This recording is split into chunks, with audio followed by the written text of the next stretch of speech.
ये पहली बार मैं देख रहा हूँ ऐसा राज आया है जिसमें कलेक्टर की तो पटवारी नहीं सुनता और कप्तान की सिपाही नहीं सुनता। 25 से ज़्यादा लोग टिकट मांगते हैं। वो सब मजबूत है, चूंकि समाजवादी पार्टी वहाँ मजबूत है, वोट तो समाजवादी पार्टी का है। ऐसा भी कहीं खतरा है क्या, डर है क्या कि अभी जो है नाम की घोषणा नहीं हो रही, कभी बगावत ना शुरू हो जाए? भारतीय जनता पार्टी योगी जी को ठिकाना लगाना चाह रही, वो सोच रही कि वैसे तो हटता नहीं, सब प्रदेश को बांट दो। क्या आप लोग भी मांग करते कि पश्चिम उत्तर प्रदेश या उत्तर प्रदेश का बंटवारा होना चाहिए? ये मांग आप लोगों की तरफ से भी उठती है? अगर वो चाहते हो तो हमारा वादा हम विरोध नहीं करने के उनका, वो प्रस्ताव करा के प्रदेश सरकार से भिजवा दे, केंद्र सरकार से स्वीकार कर ले। बटिया प्रदेश हो क्या, प्रदेश में गाड़ी जुड़ा है गए। उन्होंने कहा मान सम्मान का है, तो मान सम्मान का था ही भाई। मान तो वहां चला गया था जब हाथरस में लाठी लगी थी। चौचरण सिंह के पुत्रवधू, अजीत सिंह जी की पुत्रवधू चारू चौधरी पर इन्होंने हमला किया था, तो सम्मान वहां चला गया था। लोगों को ये भी पता था कि 2019 में इन्होंने बेईमानी से चौधरी अजीत सिंह जी को और चौधरी जयंत सिंह को हराया था, बदला ले दिया। नमस्कार, स्वागत है आपका न्यूज 80 पर। मैं हूं आपके साथ राहुल राणा। उत्तर प्रदेश में होने वाले उपचुनाव को लेकर तमाम राजनीतिक दल अपनी तैयारी कर रही है। पश्चिम यूपी की मीरापुर सीट को लेकर एनडीए या इंडिया गठबंधन अपने अपने प्रत्याशियों की तलाश में है।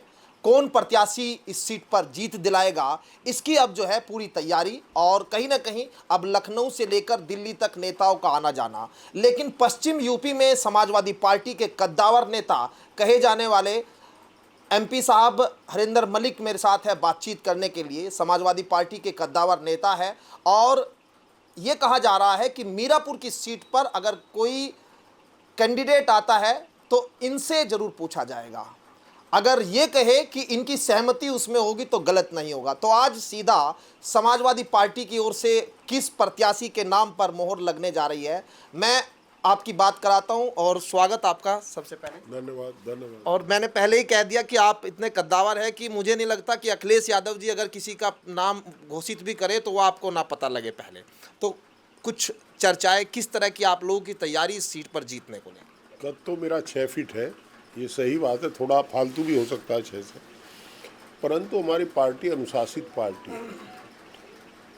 कैंडिडेट कौन होगा इसका निर्णय आदरणीय राष्ट्रीय अध्यक्ष जी करेंगे, और जिसको वो लड़ाएंगे हम सब लोग उसका चुनाव लड़ाएंगे। हमारा नैतिक दायित्व है कि हम पार्टी के संगठन में होने के नाते, पार्टी के मेंबर पार्लियामेंट होने के नाते, पार्टी के सामान्य कार्यकर्ता होने के नाते हम लोगों का दायित्व है कि जिसका भी नाम वो भेजेंगे उससे हम लोग चुनाव दिलो जान से लड़ाएंगे और जिताएंगे।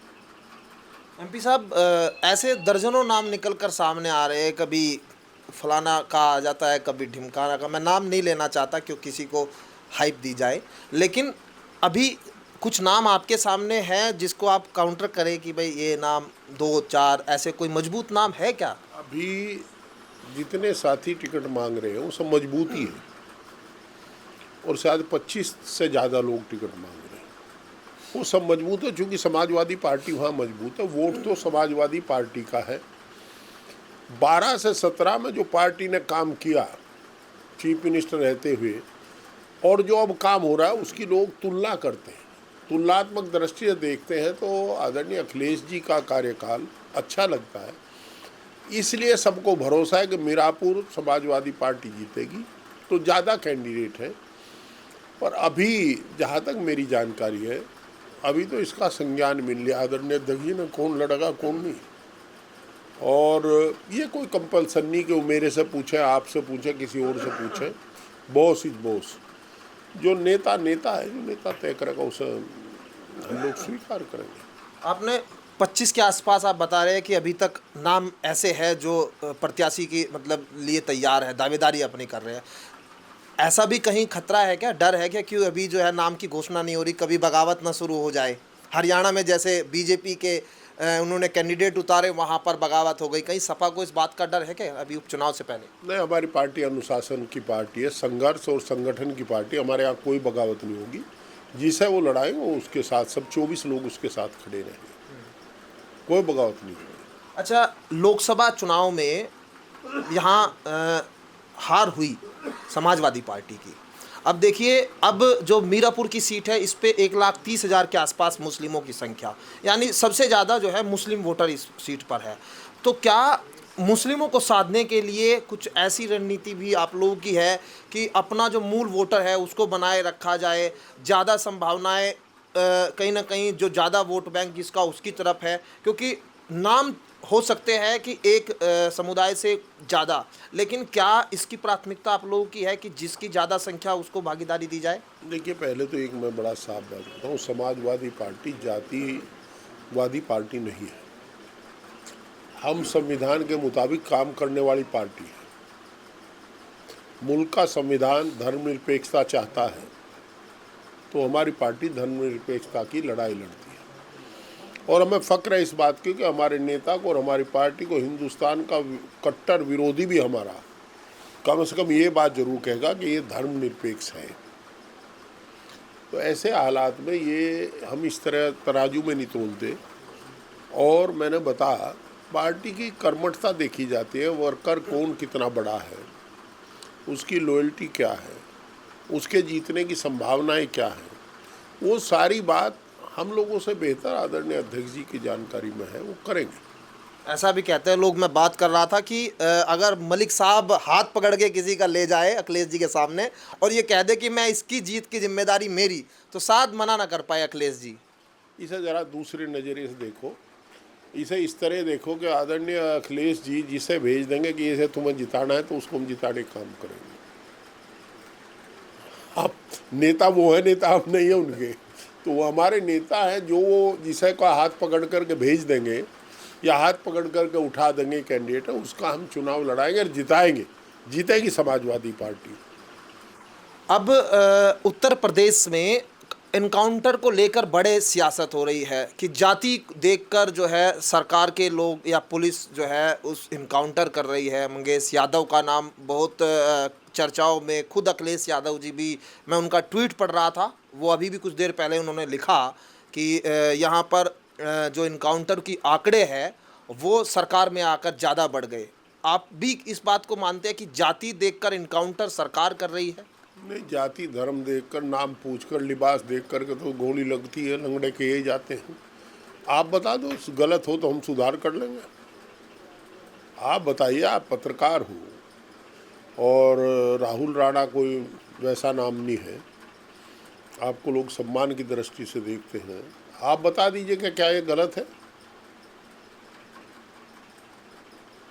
ये पहली बार मैं देख रहा हूँ ऐसा राज आया है जिसमें कलेक्टर की तो पटवारी नहीं सुनता और कप्तान की सिपाही नहीं सुनता।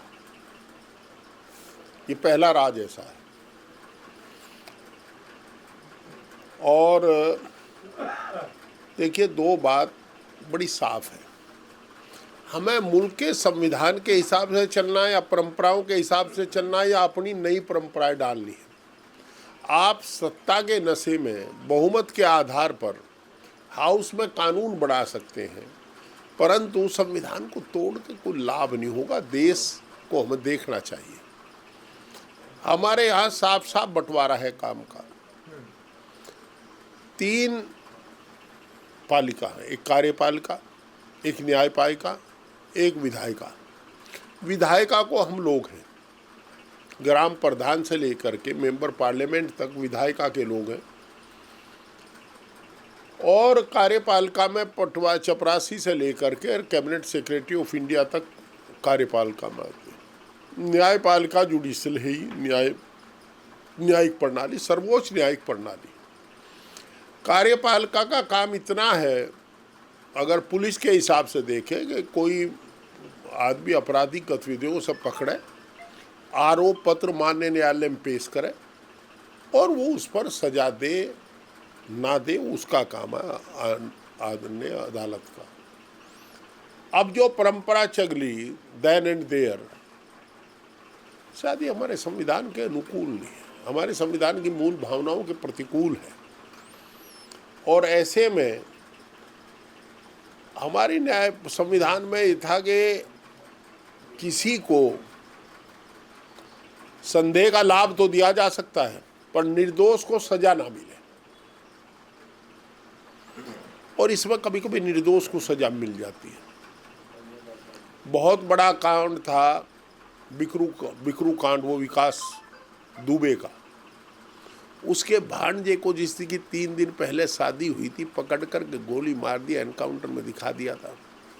क्या उचित था उस बात को? उस लड़की के बारे में सोचा जो शादी होकर आई थी। विकास दुबे अपराधी था, फास्ट ट्रैक कोर्ट बना करके उसको सजा दिला जा सकती थी,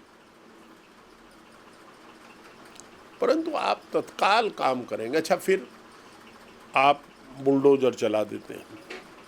मेरे घर में मैं अपराधी हूँ, उस घर में 10 प्राणी और रहते हैं, उन 10 ने तो अपराध नहीं किया, उनके सिर की छत चली गई, वो कहाँ जाएंगे?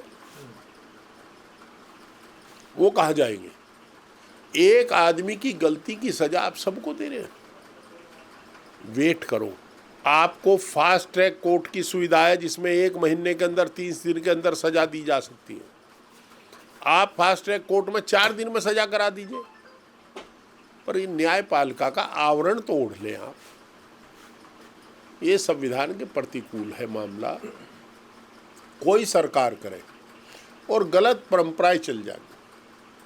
लोक लुभावन जो नीतियां थी, आपको याद होगा, पहले साउथ में शुरू हुई थी, अब इधर शुरू हो गए, सबके बजट डिस्टर्ब हो गए। अगर ये काम अब शुरू हुआ, कल दूसरी सरकार आओगी, ये क्यों सोच रहे हो कि वो सरकार नहीं करने किस काम को?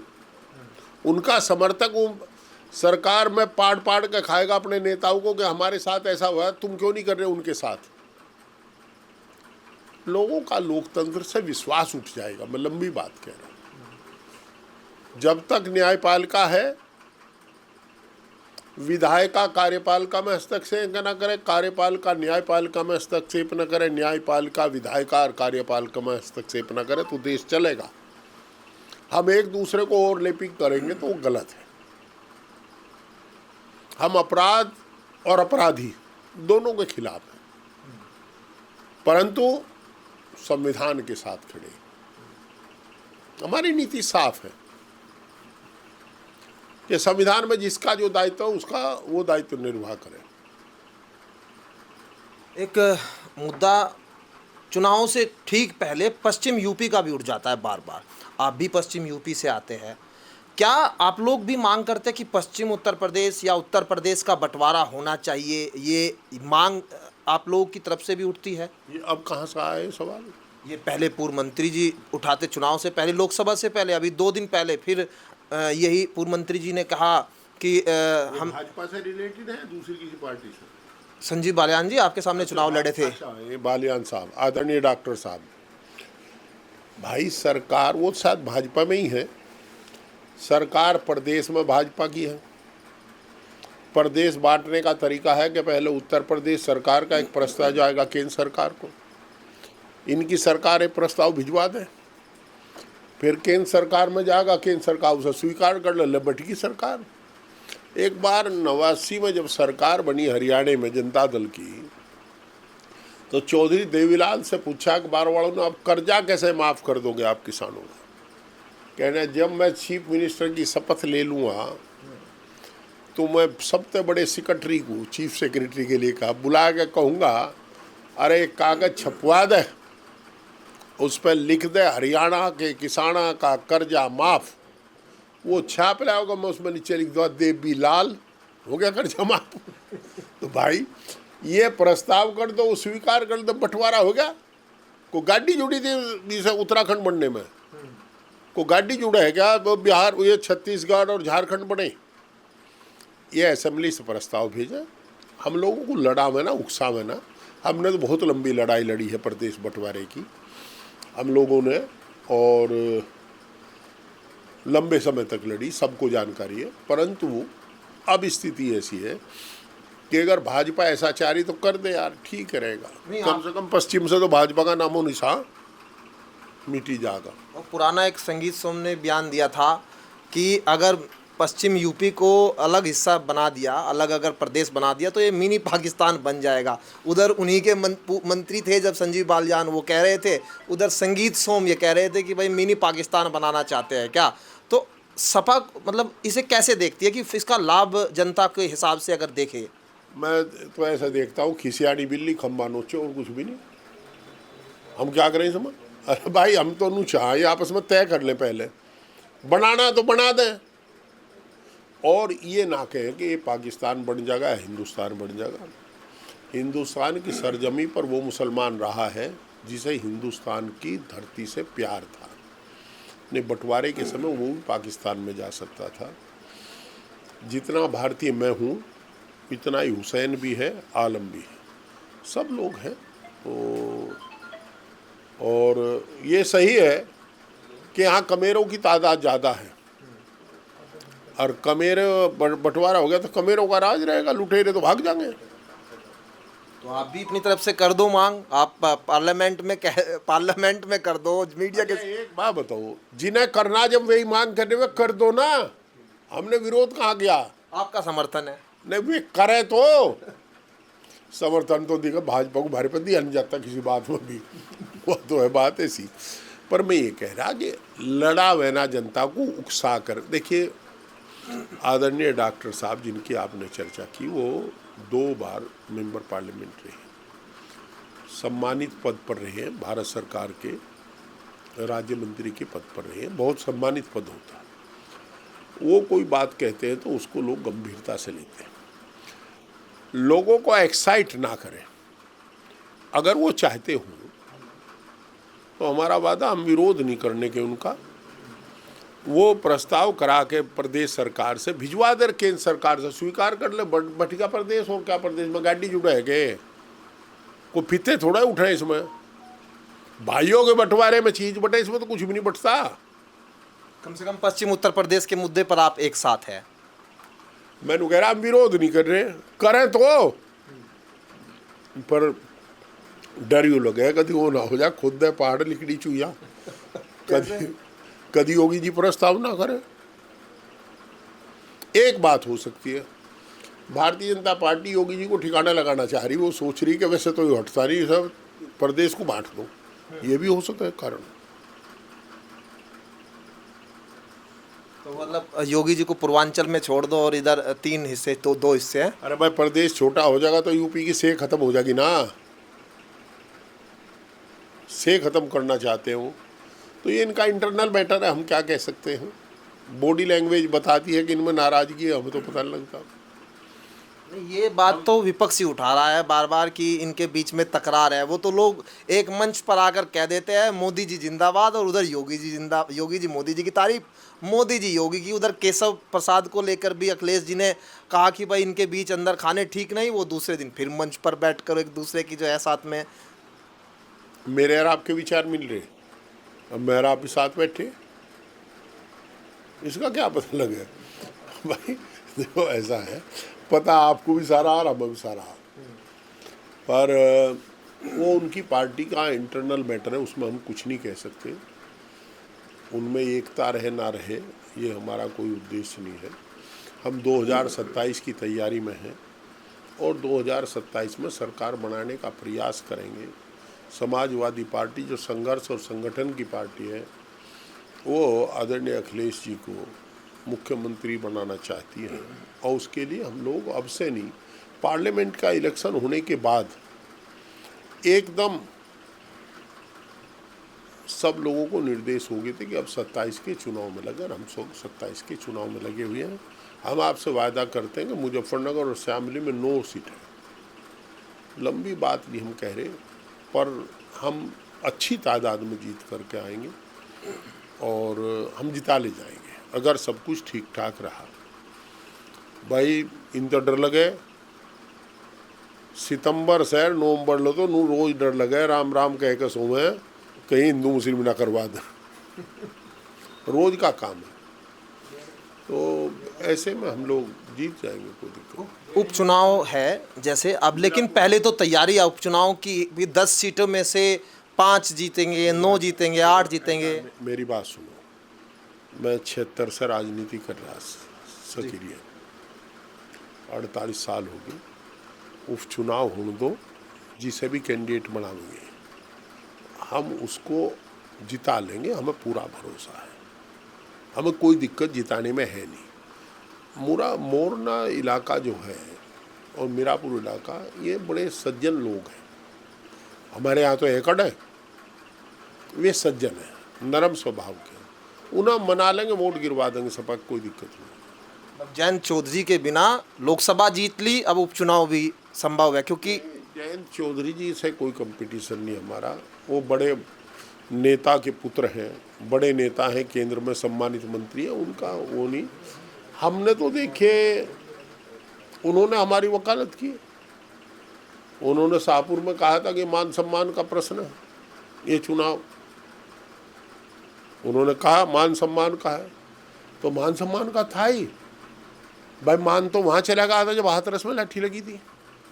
सम्मान उस दिन खराब हुआ था जिस दिन इसमें नंगले में। अरे सम्मान बहू बेटी तो सम्मान होती है। हमारी बेटी की उम्र की है, इनकी बेटी की उम्र की थी, और सम्मानित परिवार की, चौचरण सिंह के पौत्रवधू, अजीत सिंह जी की पुत्रवधू चारू चौधरी पर इन्होंने हमला किया था, तो सम्मान वहाँ चला गया था। तो ये तो मुजफ्फरनगर के लोगों ने चौचरण सिंह की दिव्य आत्मा को श्रद्धांजलि दी है, सम्मान बचा है। भारत गुलर रोड का अपमान भूल गया किसान? नहीं भूलता यार, किसान है, हमें पता है इसमें 4 साल पहले क्या बोया था। जो बीज बोते हैं ना गन्ने का, 3 साल बाद भी बता देते हैं 67 बोया था इसमें। हम नहीं भूलते। और देखिए, हम लोगों को ये भी पता था कि 2019 में इन्होंने बेईमानी से चौधरी अजीत सिंह जी को और चौधरी जयंत सिंह को हराया था, तो बदला ले दिया। लेकिन जयंत चौधरी ये कहते हैं कि प्रधानमंत्री में अब चरण सिंह की छवि दिखती है। याद है वो बयान? ये मैंने सुना नहीं, पर अगर ऐसा कहा तो चौधरी चरण सिंह तो बिरले ही पैदा होते हैं धरती में। हमने भगवान नहीं देखा, पर भगवान के रूप में चरण सिंह को देखा। और we can say that we are too lucky, जिन्होंने चरण सिंह के चरणों में बैठ कर के सियासत को समझा, सीखा है। और हम उनमें से जिनका हाथ पकड़ के चरण सिंह ने असेंबली के दरवाजे में घुसा दिया। चरण सिंह के बराबर नरेंद्र मोदी कभी नहीं हो सकते। मैंने कहा बिरले पैदा होते हैं। सर छोटू राम के बाद चरण सिंह पैदा हुए, 26 बरस लगे थे। और चरण सिंह के बाद चौधरी देवीलाल, चौधरी अजीत सिंह और ये चौटाला जी, ये किसानों की लड़ाई लड़ी इन लोगों ने, पर इन्हें लंबा उतना समय नहीं मिल पाया। परिस्थिति होती है। हम तो अजीत सिंह जी का भी गुणगान करते हैं। अगर अजीत सिंह मिलों के लगने की सीमा ना घटाते तो गन्ना किसान बर्बाद हो गया था। अजीत सिंह जी ने किसान हित में काम किया था। और देखिए, नेता जिंदगी में 1-2 काम ही क्या करते हैं। तो उस परिवार को देखिए, जयंत चौधरी जिस परिवार से हैं, वो चाहे हमें गारी दे, चाहे कुछ भी कहे हमारे बारे में, हालांकि वो कभी कच्ची बात कहते नहीं किसी के बारे में, मैं देखा हूँ, वो सब में है। और उस परिवार का हम लोग सम्मान करते हैं। और इसलिए करते हैं कि हमारा मानना कि अगर चौधरी चरण सिंह सियासत में ना होते तो गांव गरीब का, किसान का बेटा, मजदूर का बेटा कभी MLA MP ना बनता। सर छोटू राम अगर ना आते राजनीति में तो कभी किसान न रहता। यहाँ किसान सरमाएदार का मजदूर हुआ करता। तो ये मानते हैं, ये दोनों महापुरुषों को मानते, बहुत मानते। इसलिए नहीं कि वो जाट थे, इसलिए मानते कि वो किसान थे, वो देवता थे। और चरण सिंह को बाद हमने देखो, सर छोटू राम तो हमने देखे नहीं, पर हाँ हमने चरण सिंह के अनुयायी नाथूराम मिर्दा, रामनिवास मिर्दा, शीश राम ओड़ा, राजस्थान के लोग देखे, महिपाल मदीना, जो संघर्ष के लोग थे। और भाई यहाँ मुलायम सिंह यादव, और ये आपके इधर देवीलाल जी, ओम प्रकाश चौटाला जी, अजीत सिंह जी, इन लोगों को देखा किसान के लिए लड़ते हुए, तो इनसे लड़ने की प्रेरणा मिली कि आप भी लड़िए। और सेवक राम यादव थे। आपको मैं शाहजहाँपुर का एक किस्सा बताऊँ। हम तिलहर चले गए उपचुनाव में, तो गुजरों का गांव था और ठाकुरों का मिक्स, गढ़िया रंगीन गांव का नाम था। वहाँ एक खड़ंजा लगा था। हमने कहा भाई रास्ता भी नहीं तुम्हारे यहाँ, कि जब चरण सिंह या चौधरी चरण सिंह यादव आए थे तब ये खरंजो लोगो वाको बाद वो आयो ना, कोई से न बनायो ना। ये स्थिति थी। तो मुलायम सिंह जी और जो ये दूसरी पीढ़ी थी, इन्होंने काफ़ी संघर्ष किया। अजीत सिंह जी ने सब जगह अपना अपना काम किया और उस काम की बदौलत किसान के हालात सुधरे। और आज राजनीति में हर वो आदमी जो खेत में हल चला रहा वो भी ये जानता है कि तू भी कल MLA MP बन सकता है। और हम तो स्कूलों पढ़ते पढ़ते कबड्डी खेलते खेलते बन गए थे। तो देखिए वो चरण सिंह का स्थान अलग है राजनीति। चलिए, अभी तो हम आपको उपचुनाव को लेकर शुभकामनाएं दे सकते हैं। 2027 अभी दूर है और जैसे आपने कहा कि कब क्या हो जाए कुछ नहीं कहा जा सकता। खैर, अभी उपचुनाव और कौन सी पार्टी जीतेगी ये तो थोड़ा समय लगेगा समझने के लिए, जनता का मूड क्या है। समाजवादी पार्टी के नेता कह रहे हैं कि हम जीतेंगे, NDA वाले कह रहे हैं हम जीतेंगे। ये कौन पार्टी है? NDA गठबंधन नहीं जानते? अरे भाजपा और राष्ट्रीय लोकदल, निषाद पार्टी, ओम प्रकाश राजभर और इतने सारी पार्टी उनके साथ है। राष्ट्रीय लोकदल का तो मामला दूसरा, भाई यहाँ है वोट उनकी। भाजपा की तो यहाँ वोट आठ है नहीं, भाजपा की वोट नहीं है यहाँ मीरापुर में, राष्ट्रीय लोकदल की है। चलिए, कम से कम ये मान रहे हैं कि राष्ट्रीय लोकदल तो पश्चिमी यूपी में आप लोगों के साथ में कंपटीशन करेगी ना 2027 में। खैर, अभी उपचुनाव पर कहीं ना कहीं सभी जो पार्टियां हैं वो अपनी तैयारी में जुटी है, किसको टिकट मिलेगा, कौन जीतेगा। लेकिन अब एक बात तो साफ है कि पश्चिम उत्तर प्रदेश के मुद्दे पर समाजवादी पार्टी जो है कोई विरोध नहीं करेगी। एक तरह से ये मान लो कि अगर व्यक्तिगत राय है, समर्थन की बात है तो वो जो है एक तरफ से जो है कहीं ना कहीं लगता है कि हरिंदर मलिक जी कह रहे हैं कि वो मेरी पर्सनल राय है कि हम लोग विरोध नहीं करेंगे अगर पश्चिम उत्तर प्रदेश को अलग जो है दर्जा दिया जाता है प्रदेश का, क्योंकि इससे जनता का विकास होगा और कहीं ना कहीं जनता के हित के मुद्दों पर जो है वो उन नेताओं के साथ भी जो है ताल से ताल मिला रहे हैं जो जिनके साथ उन्होंने विरोध में चुनाव भी लड़ा है। खैर, अभी चुनाव है 2027 का भी, उपचुनाव भी, और अभी धीरे धीरे राजनीतिक बयान और धीरे धीरे सामने आएंगे। क्या कुछ जो है सियासत में देखने को मिलेगा आपके सामने बताते रहेंगे। मेरे सहयोगी चांद सिंह पुंडीर के साथ मैं राहुल राणा, न्यूज़ 18 मुजफ्फरनगर।